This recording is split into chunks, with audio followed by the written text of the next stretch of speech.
We have to continue to identify the enemy. I mean, how bold is it? How incredible is it for you to see them openly come out and admit global government, openly come out and say world government, planetary one-child tax, take your children by law, openly being announced by the Chinese delegation, they own our debt, to see them openly announcing a global control over all transportation, a UN authority, a 2% tax on all GDP of countries, hundreds of taxes on all human activity, 700-plus new UN bureaucracies. I mean, this is amazing.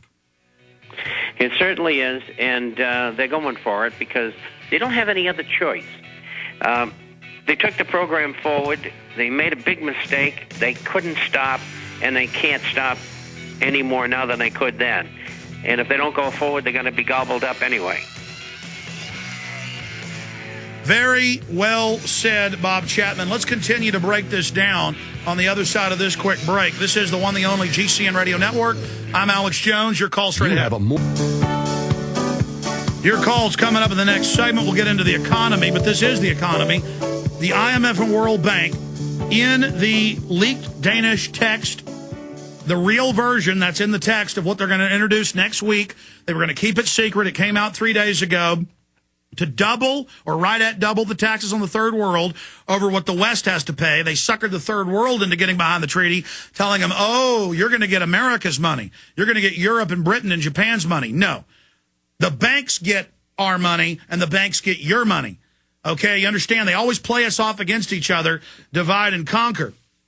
And in there it states the World Bank and IMF will get all the money, totally dictatorial. The countries sign their sovereignty in a treaty, in a contract, away.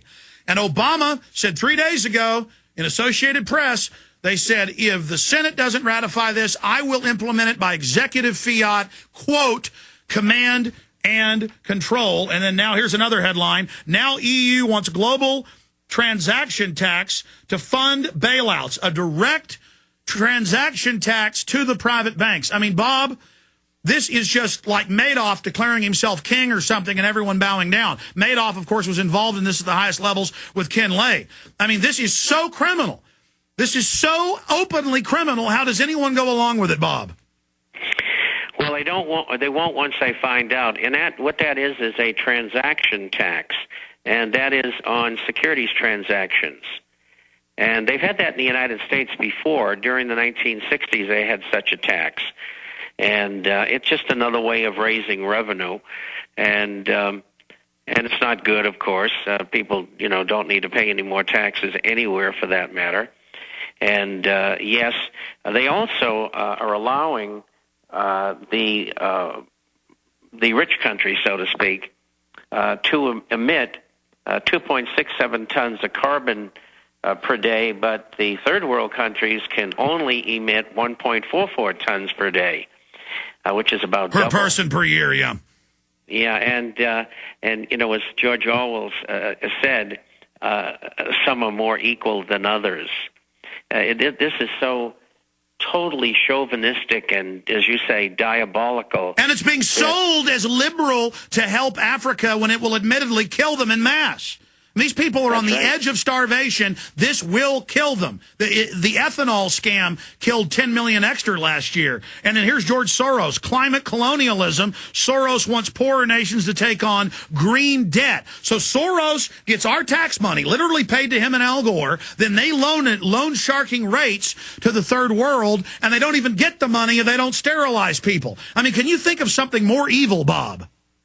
No, and that, the Gore family made their money with Arm and Hammer, and after the wall came down, the records of the Soviet Union became public, and the Arm and Hammer was identified by the former Soviets as a secret agent going back into the 1920s. He was a KGB agent. So the Gore family made their wealth by being involved in business deals with other Marxists. But obviously. At a higher level, correct me if I'm wrong, it's been declassified now, McCarthy was right. He found out that the Army was running it, and the banks were running it. They just created the communists as a rent-a-mob to go rob the czars and the people and make them slaves and call it revolution. And so Hammer was actually just working for the globalist. That's right.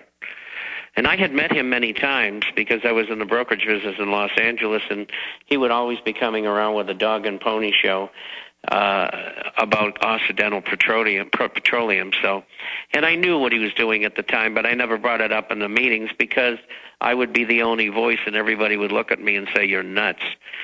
And of course, that wasn't true, and now we're proving all that. George Soros. And I don't know whether the listeners know his background, but as a teenager, he was a Hungarian Jew, and he passed himself off as being non-Jewish, and he worked with the Gestapo, collecting other Jews to send them off to be exterminated. And what they would do is steal all the belongings that belonged to these poor people, and they would divvy it up among the Gestapo people and him and others who helped him. And so that's how George got his start. Unbelievable. Let's talk about that a little bit more. And Armand Hammer. Wait a minute, Alex. He's been convicted of stock fraud twice. And once in Paris, and he appealed the decision, and they threw the appeal out. And just recently, in the last year, he was convicted of stock fraud, and in both instances paid large fines. Well, stay there. We got a break. We got a break, Bob. I want you to come back and finish the story. That's why I was saying hold on. I want you to take your time on that.